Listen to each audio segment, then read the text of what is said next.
Hello and welcome to Buffy and the Art of Story Season 4. If you love Buffy the Vampire Slayer and you love creating stories or just taking them apart to see how they work, you're in the right place. I am Lisa M. Lilly, founder of WritingAsASecondCareer.com and author of the Awakening Supernatural Thriller series and the Q.C. Davis Mysteries.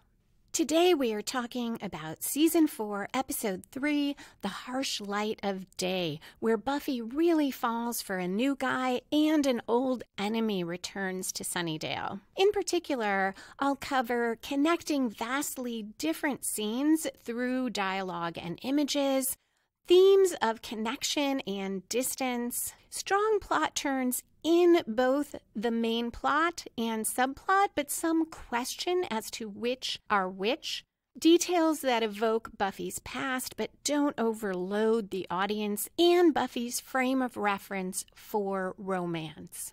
As always, there will be no spoilers unless it's to talk about foreshadowing at the very end of the episode with plenty of warning. Okay, let's dive into the Hellmouth. The Harsh Light of Day was written by Jane Espenson and directed by James A. Contner. The original air date was October 19, 1999. We start with the opening conflict. That is meant to draw the viewer or reader in, and in some stories it relates directly to the main conflict.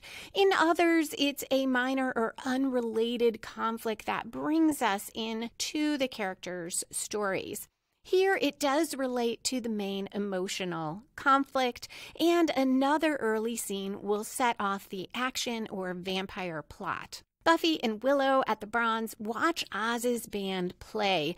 Willow comments on Parker being here. Buffy plays it cool as if she didn't notice, but when Willow says Parker looks really cute in green, Buffy says teal. Turns out she's been watching Parker in a mirror that hangs above the dance floor as he plays pool. I couldn't help wondering because we see Parker in this circular mirror in a frame, basically. And the more I thought about it, the more I thought so much of this episode is how Buffy's experience with Angel and even Willow's observing that and being part of that frames how they see Parker and romance for Buffy. So Willow says to Buffy, "You know, when you spend all week with a boy, you are allowed to look at him directly." But Buffy says she doesn't want to crowd Parker. They're not here together tonight. Oz, who has finished playing, another band is on, asks if they're ready to go. But Willow tells him Buffy's been watching Parker, and she says, who it turns out has a reflection, so big plus there. This is that first direct reference to, I guess it's not direct, indirect reference to Angel, because we won't hear his name mentioned, but obviously that is what Willow is comparing to. Parker's already terrific because he's human. He has a reflection. And then Willow jokes, Buffy's having lusty wrong feelings. And Buffy says, no, I'm not. And Willow says, no, you're not. And Buffy responds, oh, I so am. But Willow counters, no, they're not wrong feelings because there's no wrong. And she goes on about how Buffy and Parker are both grown-ups and free, and then pauses and asks, is Buffy free? All these lines give us so much backstory. We learn Buffy and Parker have been hanging out for a week, and we get these callbacks to Angel and this comparison. And it highlights how wonderful it is for Buffy to have met someone and be attracted to him and enjoying it without all that danger that Angel posed to her. Parker walks over to the table, he's leaving, and he suggests he walk Buffy back to the dorms. It's not safe out there. And we get a little humor and fun here as Buffy, with a glance at Willow and Oz, says, how silly of me not to plan ahead. Also a bit of foreshadowing Parker's "it's not safe out there." Turns out it's really not for multiple reasons, including Parker. Out behind the bronze, Willow walks with Oz and Devin, the lead singer, to Oz's van. And Devin says something about how well it went tonight and that the band will be great in LA. And he says, we'll have them glued to their seats. And Willow, in a very dry tone, jokes, Devin, aren't they supposed to dance? And Oz says, oh, we can glue them to the dance floor. As he and Oz go back inside, Devin says to Oz, I didn't mean with real glue. You got that, right? Oz assures him that he did get it. This is a fun, quick characterization of Devin, which will be used later in the episode. And it's an example of how even seemingly throwaway lines in this episode set up things that happen later. I feel like nothing is wasted here. Harmony appears and says hi to Willow. And on first watch, I am sure I did not remember that Harmony was attacked by a vampire in Graduation Day Part 2. And Willow must not have known about it because the two of them talk about not having seen each other since graduation. And of that day, Harmony says, big snake, huh? Willow asks what Harmony did for summer vacation. Harmony says she was going to go to France. She was dying to see the stores there. Willow mentions the museum, and Harmony is puzzled. Museums? And Willow says, yeah, I heard they had them, and goes on that it's just a rumor she picked up on the street. Harmony says Willow was always so funny, and she hasn't changed a bit. And Willow says, you either. But Harmony tells her maybe a little and goes into vamp face, grabs Willow and bites her. This is about 3 minutes in and we cut to credits, and what a fantastic hook to bring the audience back because Harmony definitely bites Willow. It's not just making a move toward her. We return. It's 3 minutes, 50 seconds into the episode. Harmony is biting Willow. Oz comes out of the bronze, uses a microphone stand, and then a cross to back her off. And Harmony says, fine, hide behind your boyfriend. But guess what? I have a boyfriend too, and he's going to be mad that you were mean to me. These lines tell us so much about Harmony's character. She's a vampire and she attacked Willow to kill her, and she's mad at Willow for being mean to her. This line also keeps the tension going through the Buffy and Parker scene that is next and the Xander and Giles scene that follows. Buffy and Parker, there's plenty of their own tension to keep us interested, but I do think this is why this episode moves so much faster than the previous two, because immediately we have this strong sense of danger in the sort of traditional Buffy way, danger from vampires. So we are near 10% through, and usually in any story, we see the story spark or inciting incident here that gets the main plot rolling. And in this episode, I see it as Harmony mentioning her boyfriend. That gets our vampire and action plot moving because of who it turns out the boyfriend is. We also, around the same time, get this scene that sets our emotional plot moving. Buffy and Parker are walking outside, and he says he still doesn't know that much about her and asks about her hobbies and interests. She can't exactly explain that most of her time not in school is spent patrolling. So this adds some nice tension to this getting to know you process. And Buffy says, well, mostly I hang out and do stuff. And Parker jokes, he says, yeah, I was into that for a while.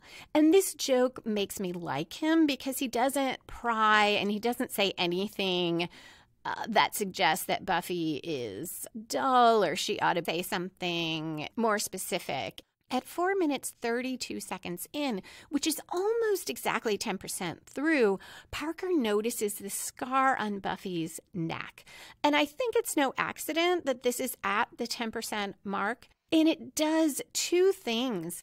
It leads into a deeper conversation with Parker. At least we think it's a deeper conversation. Buffy feels like it is. But it also reminds the audience about that intense scene with Angel drinking Buffy's blood and nearly killing her. So again, that callback to Angel without specifically mentioning him, but putting this frame of her experience with Angel around what will turn out to be a short romance with Parker.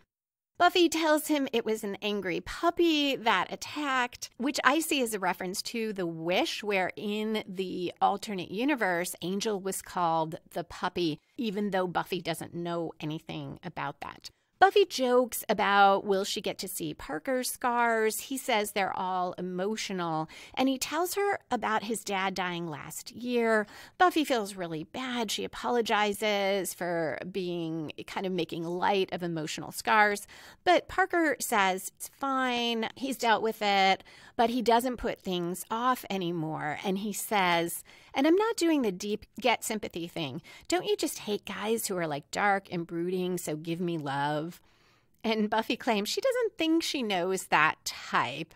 This line, this additional Angel reference, distracts Buffy and us from what Parker is doing. And it's also purposeful on his part, very manipulative, because he calls out that he is revealing this thing about himself that you might think was just give me sympathy. And he kind of refutes it. And in a way, he's honest. He's not using it for sympathy, but that makes us miss that he is using it nonetheless to create false intimacy. Buffy answers with real intimacy. She tells him she gets it and that she drowned, but she came back, obviously, and she laughs, but that she doesn't put things off anymore. And this living for today has really been tested for Buffy, and I feel good for her that she's come to this place where despite all that time of blaming herself for Angel turning evil, which made her back off from relationships from other parts of life, that now she is willing to live. She is willing to take chances, all of which makes it so much harder what ends up happening. And I think that it can't be accidental that the writers include this in the conversation with Parker, though it fits so organically into what she is telling him.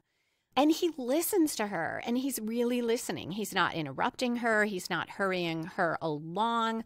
And it makes it feel so genuine. Also because he jokes and says, yeah, people say they get it, live for today, but it's more like an excuse to not study for finals, which Buffy says also a valid life choice. And he tells her it's cool to find someone else who understands. So there is what appears to be this real connection between them. Buffy asks what he'll regret not doing when he goes to sleep tonight, and he says being too nervous to ask her to the party at Wolf House tomorrow night. And she, of course, reassures him that she will go with him. That's the only moment that feels a little to me like Parker goes a bit overboard. He pretends to be a little shy and nervous. But maybe I only pick up on that and it seems false because I know what's coming. I don't recall what I thought of it on first watch. We're now at 7 minutes, 6 seconds in. Xander is at Giles' apartment helping him organize his books, but he doesn't get what he calls your crazy system. Giles tells him the system is called the alphabet, and Xander says, oh, would you look at that? Anya walks in. Xander says, Anya, last time I saw you fleeing in terror. How'd that work out for you? Anya tells Giles to go away. She wants to talk to Xander. And when he doesn't leave his own apartment, she and Xander step outside. Anya wants to know where their relationship is going. What kind do they have? And what is it progressing toward? And Xander says, we have a relationship. Anya responds, we went to the prom. Xander notes that was their only date. The second was called On Account of Snake.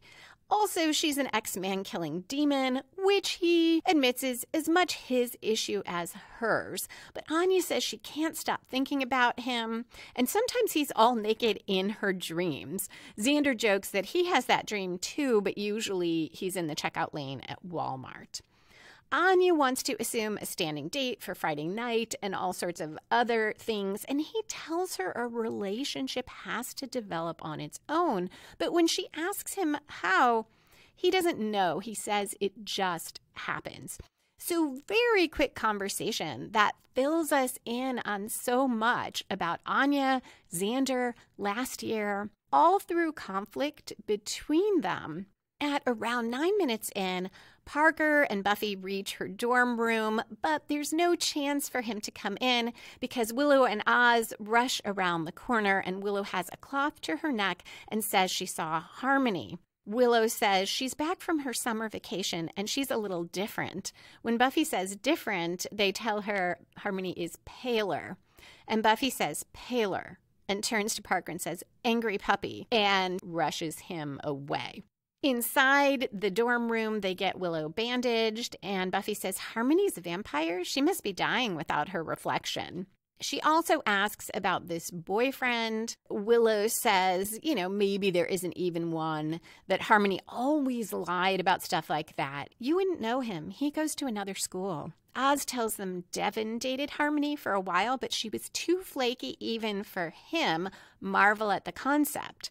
So that's why we heard Devin not understanding Willow's joke. So we got that brief characterization of him to give us more context for Harmony. Buffy says guy dating Harmony dead must be like the most tolerant guy in the world. So this line, like so many in Buffy, brings us into the next scene, and it ties the two together, even though these two plots seem so very separate right now, and not a huge amount happens in that scene. But this is a great way to draw your reader or viewer from one scene to another, particularly if you are switching point of view, because there is often a certain resistance to a point of view switch if you're really engaged with a character. I have felt it myself. I turn the page to the next chapter, or I go on after a scene break, and I want more of my favorite character, and now I am thrust into some other point of view. But this line, it connects them, and it also raises a story question which this next scene answers. Who is Harmony's boyfriend? Also, this detail where initially it seemed like Harmony's boyfriend mention was just to show her character, it turns out it is key to everything in this vampire plot. So 10 minutes, 17 seconds in, we switch from Buffy to Harmony. She's going through a dark underground area, approaching a guy with a hood on who is welding, and she says, "Hi, baby, I'm back." He takes off his hood, and we see that it's Spike, and cut to a commercial. This is a compelling hook to keep the viewer coming back. This revelation of Spike could be the 1/4 twist in the episode, that first major plot turn, but I think that comes a bit later, so I'll talk about that then. When we come back from the commercial, it's a sunny day. The camera shifts to below ground. At 10 minutes, 36 seconds in, Spike is talking with another vampire. He wants to know, is what they found definitely the crypt? It's important because they're going to need to tunnel under it. And the vamp starts to say, "I'm sure," and Spike slams his head on the table. He wants him to be more than sure. Harmony interrupts, though, and says, "How's my little blondie bear?" And Spike says, "Harm, does this look like a good time to talk?" Not deterred at all. She wants to know if he'll kill Willow tonight. And she wants him to say, "This is for my sweet girl," when he does it. Spike growls and turns on her, pushing her against a wall, explaining that no one knows he's here and he is not killing the Slayer's best friend, as that would tend to announce his presence. And Harmony says he almost killed Willow last year. What's the big deal? It tells the audience that This is why it is such a big deal that Spike is back, the very real danger he poses. So if you didn't see that episode last year, or you didn't see the previous episodes at all, you know that Spike is dangerous. He puts her off. She complains about him never taking her out. She wants to go to a party. He lunges at her, grabs her. He's angry, but it quickly turns into sexual tension. And Harmony says, right here, baby, in front of Ryan. And he says she'd like that. And she says maybe she would after a party. And he laughs and says he'll take her somewhere nice tonight. That was 12 minutes, 43 seconds in. I see this as the 1/4 twist. That major plot turn that comes from outside the protagonist and spins the story in a new direction. It also often raises the stakes. This decision to take Harmony to a party is what brings Spike to cross paths with Buffy, and there she'll find out what he is up to. So it does turn the story and raise the stakes for Spike and Buffy, presenting more danger to both of them.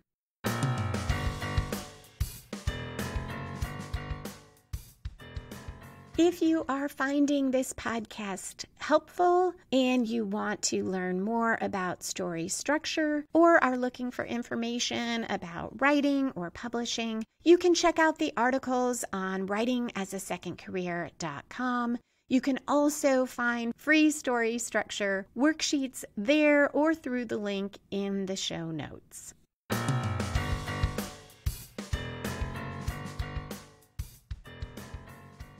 At the party, Buffy and Parker are trying to talk, but there's lots of noise, a live band, chaos, someone juggling. He asks if she wants to dance, and Buffy jokes, no, let's have a meaningful conversation. But they run into Spike and Harmony, who have a half-drained guy in front of them.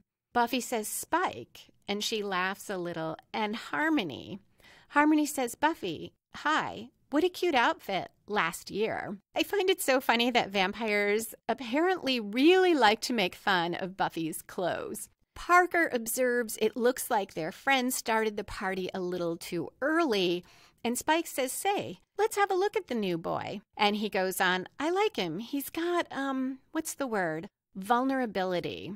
Which is ironic because it turns out Parker has no vulnerability, at least emotionally. Buffy responds, and you with Harmony. What, did you lose a bet? And Harmony says, hey. Spike starts to say it's a funny story how they met and then flings the guy at Buffy and Parker, and he and Harmony run. Buffy chases them outside. She and Spike fight a bit, and she asks, what's the matter? Did Drew dump him again? A nice callback to Lovers Walk from season 3, but Spike says, maybe I dumped her. And Harmony says she left him for a fungus demon. That's all he talks about most days, which is kind of funny because Spike said chaos demon. So Harmony apparently doesn't listen very well, as I don't think that's a mistake. Or she just doesn't see the difference between the two. Spike yells at her, saying they're going, and he turns back to Buffy and says, it's not time yet. Harmony makes the mistake of adding to the taunting and says, as soon as they get the gem of Amara, Buffy will be so sorry. Spike groans, drags her away, and she seems surprised he's mad. It's 15 minutes in. We switch to Xander, who is hanging a mirror ball in the basement as the dryer churns. Anya knocks on the door. Xander's mom let her in and said to ask him to add a fabric softener when the timer goes off. He says that, yes, they can talk some more when she asks, and asks if she wants something to drink. He turns around to get her a juice box, and when he turns to face her again, she is naked. He squeezes the juice box. Juice squirts out of the straw. A visual pun I don't think the writers could resist. At 15 minutes, 46 seconds in, Buffy calls Giles from a payphone, and later we'll see an answering machine, so lots of what is now old technology. Giles is in sweatpants and stretching, so it looks like maybe he really has taken up running, despite my skepticism that he was doing that last week. He tells her the gem of Amara is not real. It's like the vampire equivalent of the Holy Grail. It's supposed to be this source of tremendous power. But vampires looked for it all over the earth, combed the earth in the 10th century, and nobody found it. He'll research, and she's done what she can so she can get some rest. Buffy fakes a yawn. Yes, she'll do that. She's sleepy. She feels like she has to sort of pretend for him. And that tells us a lot about the relationship, that he still is that parent figure to her. The scene switches to Harmony. Spike is sitting at a desk reading. Harmony asks whether different celebrities are vampires. Spike says no. She wants to know if she can make one of them a vampire, and he says no. And then he says, on second thought, yes, go ahead and do that. She's saying something about not having a pulse, and he yells at her, what does it take to get her to shut the hell up? And she only laughs. She is in negligee on a large, beautiful bed. Spike is shirtless, kind of like we used to always see Angel shirtless. She talks about being covered in all these blue veins.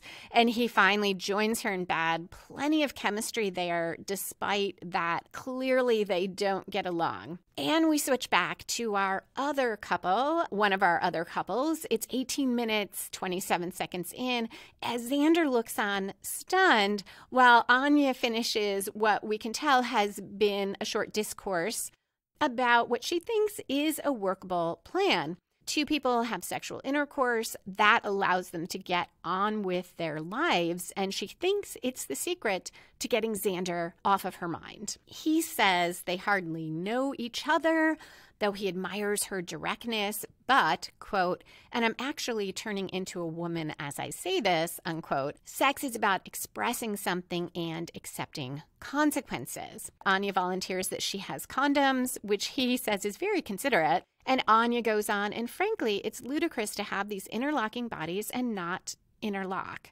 She steps right near him, they're face to face, and says, please remove your clothing now. And Xander says, and the amazing thing, still more romantic than Faith. The two of them kiss, the timer goes off, and Anya says, fabric softener. At 20 minutes, 4 seconds in, Buffy returns to the party. She finds Parker again, and she tells him the English guy is an old friend, and he's not supposed to drink, and Buffy saw him here in the land of the beers. And Parker says it's okay, she did a good thing for her friend, and then goes on, did you and he used to, go out? Buffy laughs very hard and says, no, we really didn't. The band is playing a slow song, and she and Parker slow dance. Later, they talk, and he tells her he's a history major, which should have been her first clue. Remember, Tom, the fraternity guy in Reptile Boy, was a history major. She's not super interested in it, and she says, history, fascinating dates and compelling places. But Parker says really these huge events, when you dig down, are all about real people making choices that change their lives. This is not a bad way to look at history, but as we'll find out, Parker is doing and saying this in a manipulative way. And now we are reaching the midpoint of the episode. Typically here we see either the protagonist fully commit to the quest or suffer a reversal, or both. So this is one of the things that makes me struggle with which plot here is the main plot and which is the subplot, because it is all about the emotional story here at the midpoint. And Buffy does make a commitment after this little back and forth about choice. Buffy kisses him. He asks her what she's doing, and she says, making a choice.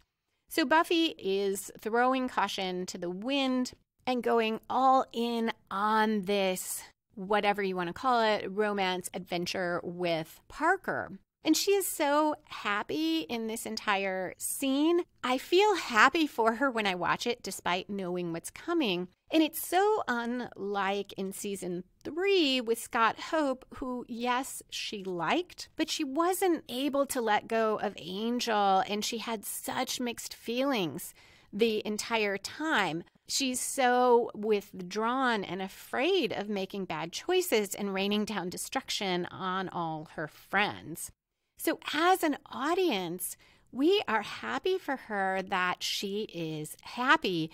And it really sets up the heartbreak to come and what will turn out to be a major reversal for her. At 23 minutes, 12 seconds in, that song, when they were slow dancing, has continued throughout, and they're in Parker's room. They're both taking each other's clothes off. It's a really nice scene, and we cut to Giles. He picks up the phone, looking worried, and dials, and he gets Buffy's and Willow's answering machine message.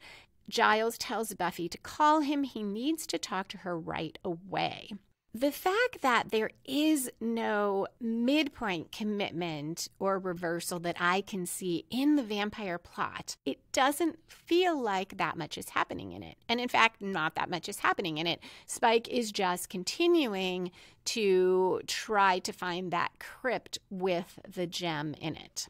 The scene with Buffy and Parker fades, and it's morning. Buffy wakes up alone and says, "Parker," another echo of what happened with Angel, another framing of that, because when Parker returns with 2 cups of coffee and plenty of cream and sugar, we're so relieved it's not the Angel scenario. And Buffy asks if he has plans for the day, and he says his mom is coming to visit. So Buffy says she'll clear out, but maybe they could talk later or do something later. And he says absolutely he'll call her.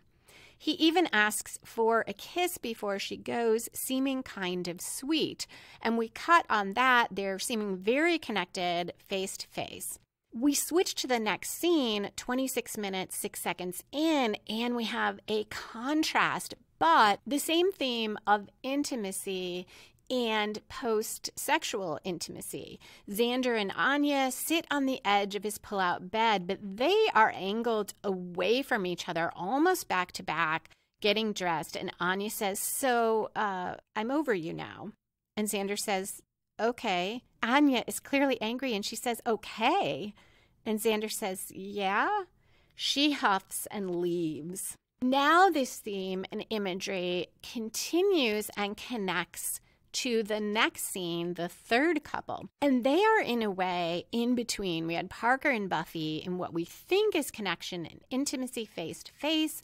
Then Xander and Anya almost back to back. And now Spike is lying on his stomach in bed, so face down. Harmony is on her side, drawing a heart on his bare back with a magic marker and writing "Spike loves Harmony." She said he can write on her, but he says he has to get back to work. So this is such a great use of body language. And again, what seems like kind of a throwaway thing, Harmony writing this on Spike's back, that nonetheless encapsulates their relationship. She is writing "Spike loves Harmony." But the body language emphasizes that Spike is disengaged. He's facing away from her.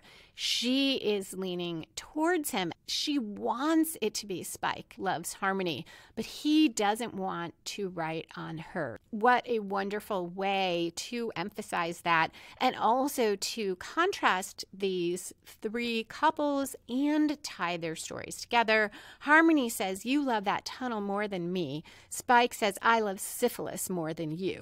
She sighs. He leaves. Buffy goes to her dorm room. Giles is there with Willow. Buffy's hair is still a bit mussed. She's tying one of many ties on the back of her top, and she says she didn't know Giles was here. And he says, "Oh, really?"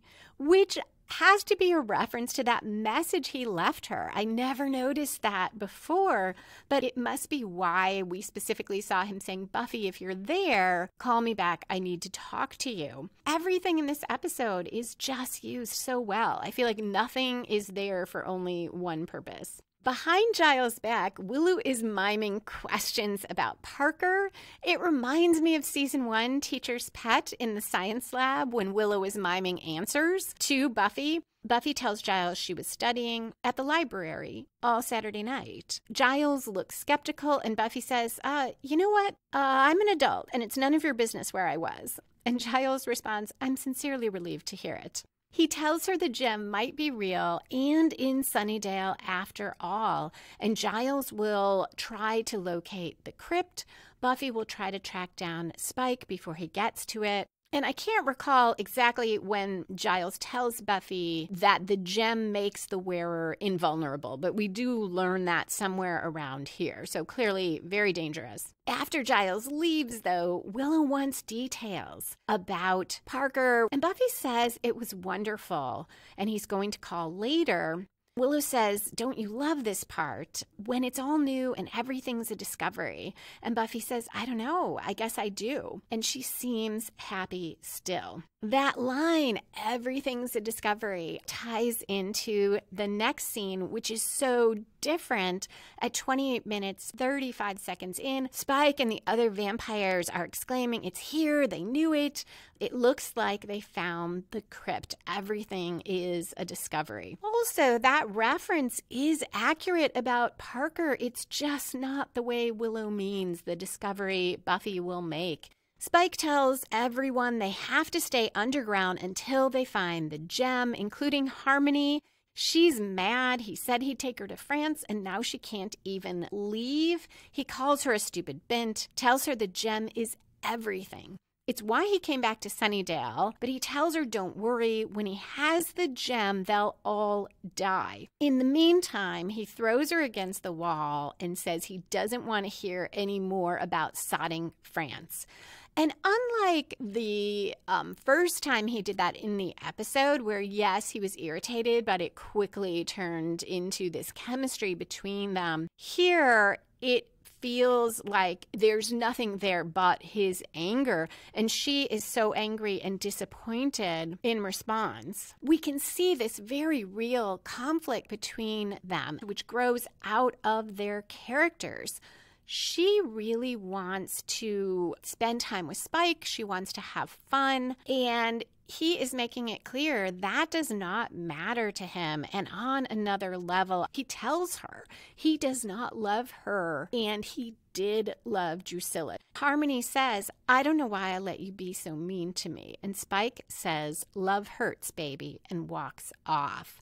This "love hurts" line now leads into a montage of Buffy going around campus, showing people a yearbook photo of Harmony, interspersed with her going back to her dorm room to check her answering machine, and it shows her 0 messages. Finally, at 9:05 p.m., there is a message, but it turns out it's just Willow asking if Buffy heard from Parker. So love does hurt for Buffy and for Harmony. Buffy stares at the answering machine, sinks onto her bed on her side, looking so sad and defeated. At 30 minutes 49 seconds in, Spike breaks into the cave. He shines a lantern around. There are all these gems, including a large green one on a gold necklace. Harmony asks if she can take stuff. He doesn't care. He puts on the necklace. She puts on a crown and a ring, and she asks him, also thinking the necklace has the gem of Amara on it, is it doing anything? Does he feel different? She tells him he doesn't look different. She thought maybe he'd look taller or glow. So now we are about 3/4 through the episode. Here we usually see that last major plot turn that should grow from the midpoint and take the story in another new direction.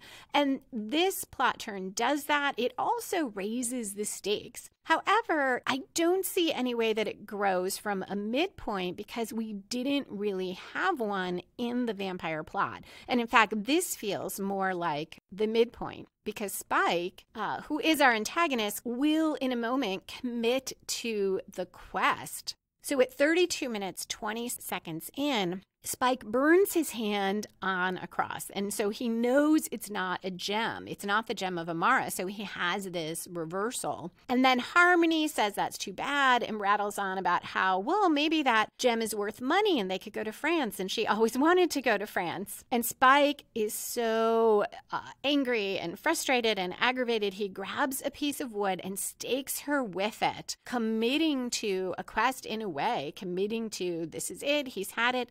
But she does not dust, and she heals immediately.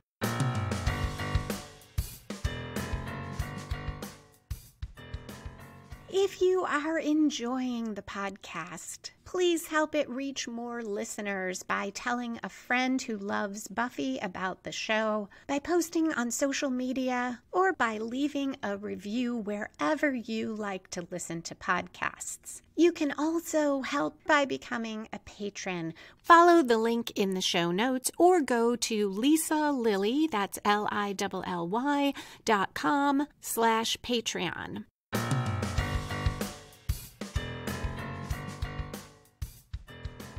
He realizes it's the gem. So in that sense, this is a 3/4 turn in that it does spin our story for Buffy significantly. The fact that this is almost a midpoint for the vampire plot, because it would also be a deep reversal for Buffy, but it is coming very late. So this also makes me think the vampire plot is the subplot. Because in our subplots, we'll see the same progression, a beginning, typically a midpoint, some sort of ending. You might have other major plot turns, but they don't necessarily come exactly at the points we see them in our main story. So your midpoint for the subplot, like this one, could come much later, and it could intersect with a 3/4 turn or serve as a 3/4 turn for the main plot. But that does create the only thing in this episode that doesn't quite work for me, which is that it is a little muddled. What's the main plot here? What's the subplot? So we're at 32 minutes, 38 seconds in of this roughly 43-minute episode. Harmony is not grasping what happened, even though Spike staked her and she healed. She just says, "I can't believe you just did that." Spike gets it right away, though, looks at the ring she's wearing and says, "Hold on." And he grabs a cross, puts it against her, and she says, "You freak." And nothing happens. He then yanks the ring off her finger, saying, "That's my gem." And Harmony says, "Fine, fine. If that's all that matters to you, just take it. Take it and get out." He says that's a good idea. He'll go play outside. So now Buffy is in great danger, as is everyone else, and in a moment she will be in great emotional peril. But first we switch to Oz and Giles. Oz is either borrowing all Giles' records or he's moving in, he tells Giles. Xander is amazed to discover that Giles has a TV buried behind a bunch of boxes. Giles says watching television isn't going to help now, but the news says there's a cave-in that has stopped traffic, and they realize it is very likely Spike. Looking for that crypt, Giles tells Xander to find Buffy and meet them near the collapse. At 34.25 minutes in, we get our last major plot turn, the 3/4 turn in the emotional story. This, too, spins the story in a completely new way. Though we're not totally surprised by this, Buffy suspected something like this was coming, but not as awful as it turns out to be. Buffy sees Parker talking to another girl. He is telling her about his dad's death, using the same words he did with Buffy, how it's about living for today. She walks up, asks what's going on. Parker introduces the two girls like it's no big deal, kind of hurries the girl away to her class. And then there is this very painful conversation for Buffy. Not only is Parker not interested after having sex with her, he plays head games with her.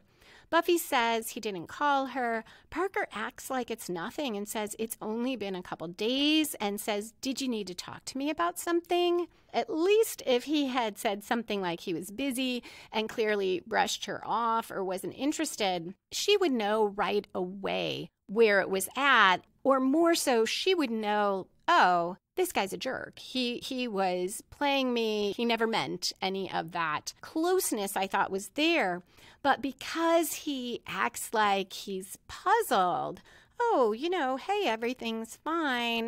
Do you need to talk to me about something? She takes it on herself and asks if everything's okay. And she's happy when he says, sure, definitely everything's great. And so she asks if he wants to do something. And he says, yes, absolutely. But when she says, how about tonight? He tells her he's getting together with some people.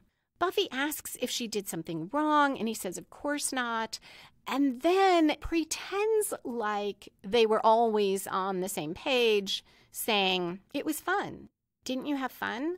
Watch out how you answer that. My ego is fragile." And Buffy asks if that's all it was supposed to be. And he says, what else was it supposed to be? He assures her he does like her, but he's starting to think she thought it was some kind of commitment. And instead of saying he doesn't want that, he says, is that really what you want right now? He ends by saying he thought things were pretty clear. And Buffy ends up apologizing for misunderstanding. He says he really has to go. She goes after him saying she did this all wrong. So clearly feeling like, oh, she should have played it cooler. Maybe they would have continued seeing each other.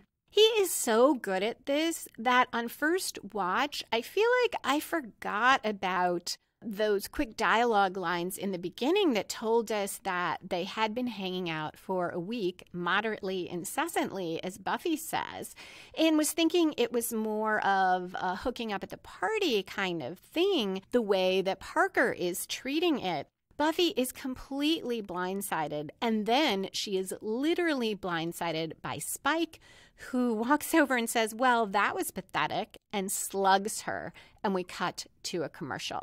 So now we are starting off the climax, our final clash between the protagonist and antagonist. It's 37 minutes, 8 seconds in, and Spike goes on about what a fantastic day he's having, the sun, the birds singing, and he says, sun beaming down in a nice non-fatal way. They fight, she stakes him, and he says, do it again. And she realizes he has the gem. And he says, oh, yes. And he can't resist showing his finger to her with the ring and says, official sponsor of my killing you.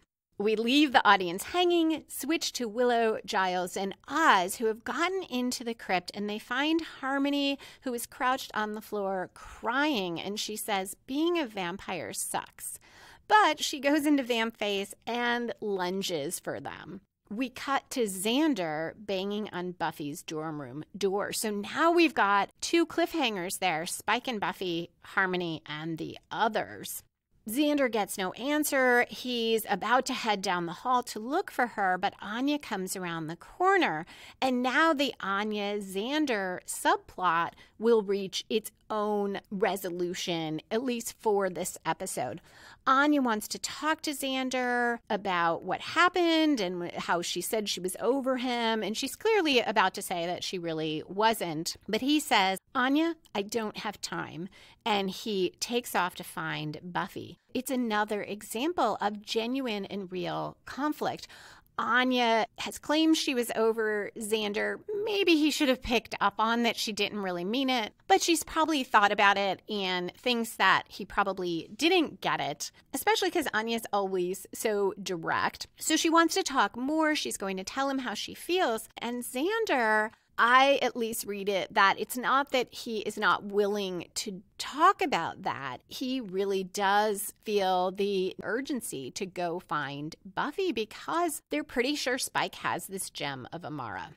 So now we have had all three couples and there is a lack of connection, or really a strong disconnection between all of them. Spike's is the most violent, staking Harmony and leaving her alone. Parker's is the most awful emotionally because we love Buffy and because while Spike is terrible to Harmony, the rules seem to be somewhat different for vampires. Harmony's frustrated or upset when Spike says he loves syphilis more than her. It certainly adds to everything. It builds the problems between them, but she doesn't react the way a human would if her lover said that.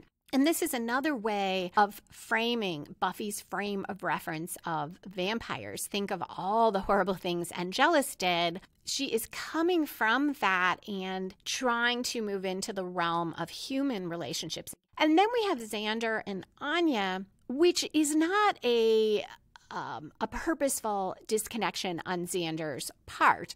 They first have something of a misunderstanding because Anya says she's over him. Xander doesn't deal with it very well, and then he brushes her off, but not because he doesn't want to talk to Anya. So we have those 3 different stories, different couples. Harmony now tells Giles, who is brandishing a stake, that Spike has the gem of Amara. She says, he tried to take it right off my finger, like I wouldn't have given it to him. I would have given him anything he wanted. He was my platinum baby and I loved him. Giles asks where Spike went, but Harmony, rather than answer, jumps down through an opening in the tunnel, though I don't know what she could have said except that he's outside. At 38 minutes, 54 seconds in, we are back to Buffy and Spike, so this is really the climax in earnest. It is linked to that last scene with the where did Spike go? Well, we know that. We come back to him. They fight. He throws Buffy against a pole. She is fighting well, but she can't kill him. And I remember being very worried the first time around. She's on the ground. He jeers at her, asks if she's getting tired. Xander approaches, dives into the fight. Spike throws him off. I thought this was Parker at first because we see him, I want to say from the side or the back, and both he and Parker are dark-haired, somewhat similar builds, so I was momentarily distracted and confused about that. Spike says, so you let Parker take a poke, eh? Didn't seem like you knew each other well. And he says, did he play the sensitive lad and get you to seduce him? That's a good trick if the girl's thick enough to buy it.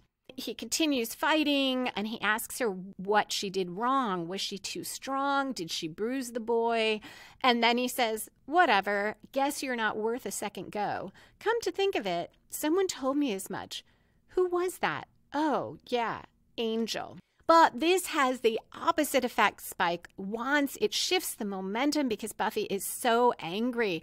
And remember her telling Kendra that anger gives her power. She gets the better of Spike. She grabs his arm and twists. He's in pain. She grabs the ring, which is still on his finger, and he tells her if she takes it off, they'll both burn. And Buffy says, really? Let's see. She yanks it off his finger. He howls in pain. His body starts smoking, and he darts away and lunges for one of these many convenient passages to underground that are all over Sunnydale. I wanted to say it was a sewer grate, but it's in what looks like this little chimney coming up from the ground.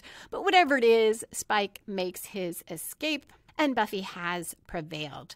Now we are at the falling action part of the episode where we tie up loose ends, resolve any subplots that still need resolution. Here we did resolve the subplots for the most part.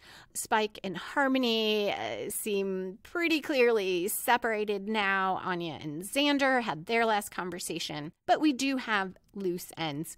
40 minutes, 54 seconds in, and we shift to Giles' apartment where the ring sits on a table. Giles says they need to destroy the ring, but Buffy says no, and Giles tells her, but any vampire who gets it will be essentially unkillable, and then he says, oh, as she looks at him.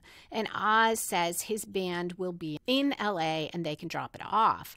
Willow also gets it, but Xander doesn't, and Willow says to him, she's giving the ring to Angel. Don't make a fuss. Giles asks if Buffy is sure, and she says he should have it. I am not sure if I buy this, given that Angel left partly out of the concerns of the danger he posed to Buffy. They lived for so long with this fear that he could turn evil again. It's hard to buy that she would want to send him this ring that would make him invulnerable. She did just get the ring away from Spike, so the ring is not a guarantee the vampire will survive. But I feel like, well, I'll talk about one reason, and the main reason I think it's here in the spoilers. From an emotional perspective, it ends that frame of Angel around romance, around Buffy's relationship.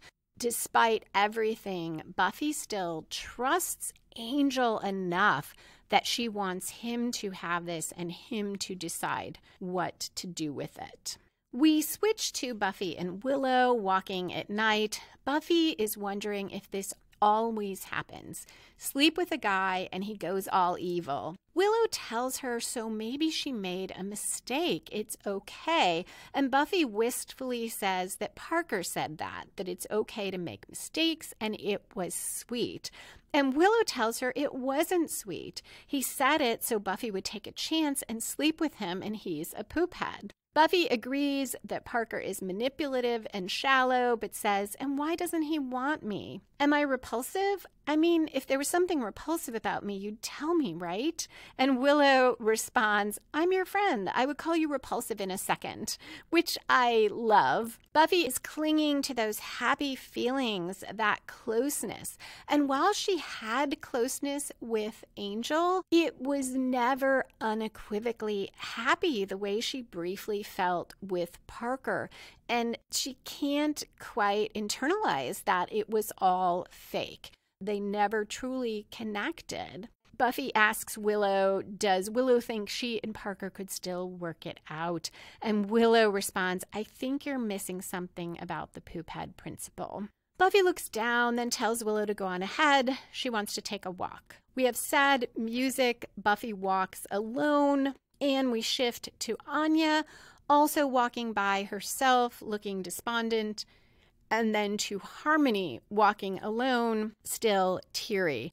And then we get a wonderful shot as the camera pans back, and we see from afar that the three women are walking in different directions, out away from one another, almost this spiral of disconnection and loneliness. And we cut to credits. That is it for this episode, other than spoilers and foreshadowing. So I hope you will stay tuned, but if not, thank you so much for listening, and a special thank you to patrons who support the show.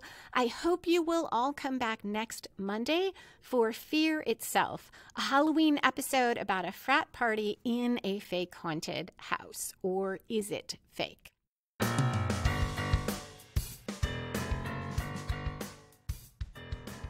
And we are back for spoilers and foreshadowing. So first, Buffy saying the ring should go to Angel. This is a device to have a crossover episode to Angel.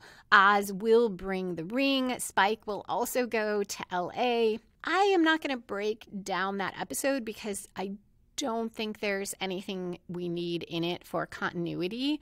The other thing with Spike, the whole Platinum Baby Blondie Bear. So when Drusilla comes back in season 5, she sees and hears Spike and Harmony together, and she makes fun of Harmony's pet names for Spike, which is just a priceless moment that I am looking forward to re-experiencing. This scar on Buffy's neck, I mentioned before, so I won't go too much into it, but it is part of why I now think of Buffy's struggle to get over Parker, which is going to take a couple episodes, is really more about Angel leaving, and that makes it easier for me to understand it. Lots here foreshadowing Anya and Xander and their relationship, including Xander saying, we have a relationship. It tells us so much. He never initiated this relationship. He wasn't the one who initiated going to prom. He just went along. And in that episode, he told us she was his only choice. And here it seems similar. Maybe he doesn't see her as his only choice, but he wasn't contemplating a relationship with her. Unlike Parker, he wasn't maneuvering for sex, and I'm not suggesting he should have been. But when Anya is naked in front of him, he's all good with it, but then doesn't know how to handle it at the end. And it just shows us so much about the issues that they're going to have. And down the road, at some point, he will even acknowledge that he hasn't been all in with her, even though at that point, I'm pretty sure they're living together. And it's the episode where Buffy and Riley break up, and she tells him, I'd be surprised if Anya was anything more than a convenience for you. And Xander realizes, oh, he has been treating Anya that way. And he tries to tell Anya he doesn't feel that way, but it will remain a question. Also that Anya comes to talk to him, and Xander's not unwilling in that last scene to talk to her, but he needs to go off and help Buffy. And in Once More with Feeling, we'll get some hints of that in the musical episode when Anya said something about when things get rough, he just hides behind his Buffy. So she sees it in part as a way for him to avoid, which he does after he proposes to her. He uses Buffy's death as a reason not to tell anyone, not to move forward. And if we flash forward to season 6, when Xander has this fake flash forward of his future with Anya, in it, Buffy is dead. Xander got injured helping her. He and Anya are fighting all the time. When we get there, I hope I remember to talk about what is the show saying here. Is it that Xander is too attached to Buffy, or are we juxtaposing the idea of work and relationships? The difficulty of balancing those things. And now to Spike. Parker asks that question about Buffy. Did she ever go out with Spike? And at the time, it's just funny. But I see it as one of so many moments in this season that so gradually, in the tiniest step at a time, bring us to the point where we believe that Spike fell for Buffy, and then later in season 6 where we believe that Buffy gets involved with Spike. We also have a quintessential Spike comment here: love hurts. At that point, he's being sarcastic. He doesn't love Harmony, but her love of him hurts her, and he recognizes that. He might also be referencing that love hurt him, his love for Drusilla. And he will echo this with Buffy on so many levels. Love, pain, violence, hurt, sex, it's all intertwined for Spike and in many ways for Buffy. So that comment just thrown in there sarcastically, it is so Spike, and it also says something about what Buffy's struggles will be. So that is all I have for now. Thank you again for listening, and I do hope you will come back next week for Fear Itself, where, not surprisingly, given the title, the gang is forced to face their worst fears. You can find my fiction and back episodes of Buffy and the Art of Story at lisalilly.com. You can also listen to the podcast episodes on YouTube. Music for this episode was written and performed by Robert Newcastle. Buffy and the Art of Story is a production of Spiny Woman, LLC, copyright 2021. All rights reserved.